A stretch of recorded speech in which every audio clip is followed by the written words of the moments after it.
ស្ដីប្រិមត្តអ្នកសិក្សាទាំងអស់គ្នាអញ្ចឹងខ្ញុំមកកាយលំហាត់បន្តនៅទំព័រទី96កម្រិតមូលដ្ឋានថ្នាក់ទី11លំហាត់បញ្ចប់នៃរបស់យើងមេរៀនទី2អញ្ចឹងលំហាត់នេះកាលមុនខ្ញុំបានកាយដល់ស៊ីនអាល់ហ្វាបូកបែតានៅទី1ដល់ពេលខ្ញុំឥឡូវខ្ញុំកាយអានេះកូអាល់ហ្វាដល់បែតាអញ្ចឹងអានេះខ្ញុំបានបកស្រាយហើយមុនដំបូងយើងត្រូវកូអាល់ហ្វាកូបែតាសិនតើយើងរកស៊ីនអាល់ហ្វាបូកបែតានិងកូអាល់ហ្វាដល់បែតាបានចំពោះតង់ហើយកូតង់នេះគឺយើងប្រាប់មកទៀតគឺយើងរកតង់អាល់ហ្វានិងតង់បែតាទៀតយើងប្រើតាមបាយយើងច្រើនយើងប្រើតាមរូបមន្តមួយឥឡូវយើងកាយកូអាល់ហ្វាដល់បែតាសិននៅវីដេអូទី1នោះគឺខ្ញុំបានកាយបកស្រាយនេះហើយអស់ហើយរូបមន្តគឺខ្ញុំបកស្រាយហើយអស់ហើយទៅមើលវីដេអូនឹងសារវិញចំពោះ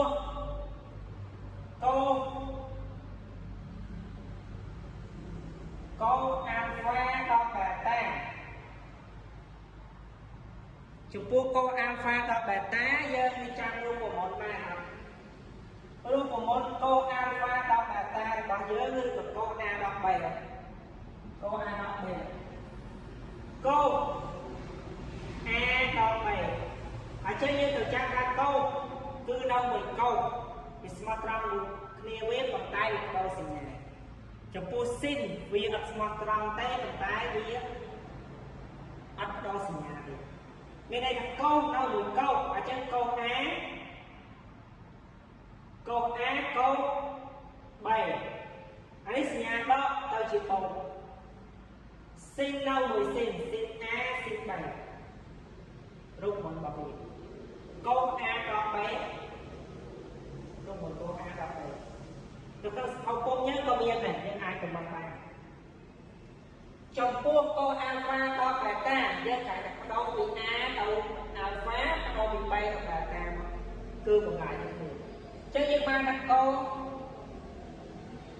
អាល់ហ្វាកូបែតាបូកស៊ីនអាល់ហ្វាខ្ញុំសុំយកបដិចោលតិចហើយស៊ីន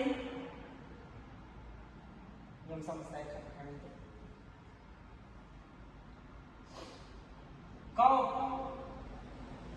អាល់ហ្វាដល់បែតា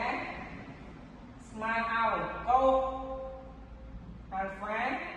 កូបែតាបូកស៊ីនអាល់ហ្វាស៊ីនបែតាសំដៅអក្សរខ្ញុំអត់សូវស្អាតទេអញ្ចឹងយើងមើលឃើញថាកូអាល់ហ្វាយើងក៏ស្គាល់ស៊ីន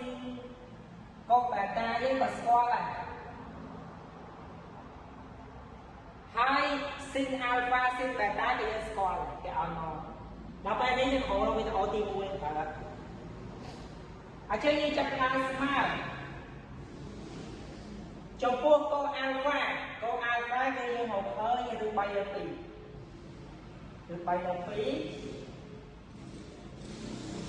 ហើយកូបែតាយើងក៏យើងមកឃើញដែរគឺកូនឡើងដក2ឬបាត់ឬ2លើ3 2ឬ2លើ3សញ្ញាបូកស៊ីនអាល់ហ្វាយើងគឺ1លើ2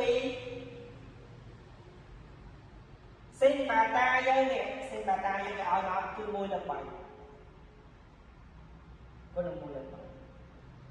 ចឹងស្មើចំពោះអានេះខ្ញុំអត់ស្រួលទេហេតុអីក៏ខ្ញុំអត់ស្រួលដោយសារតែនេះ2គុណនឹង3វា6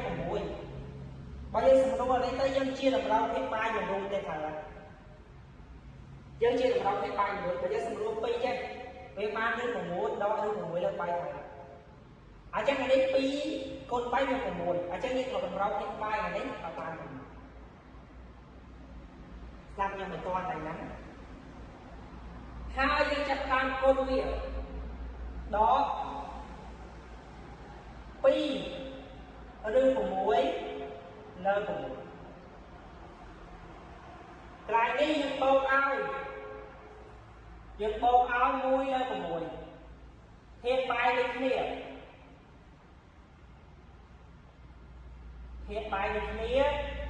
យើងបូកគេថាយកយើងបាន1ដល់ឲ្យ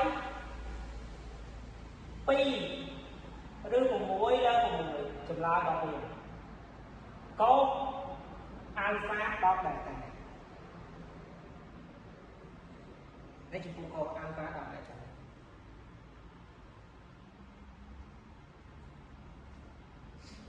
មួយទៀតគេឲ្យយើងរកតង់អាល់ហ្វាដល់បេតា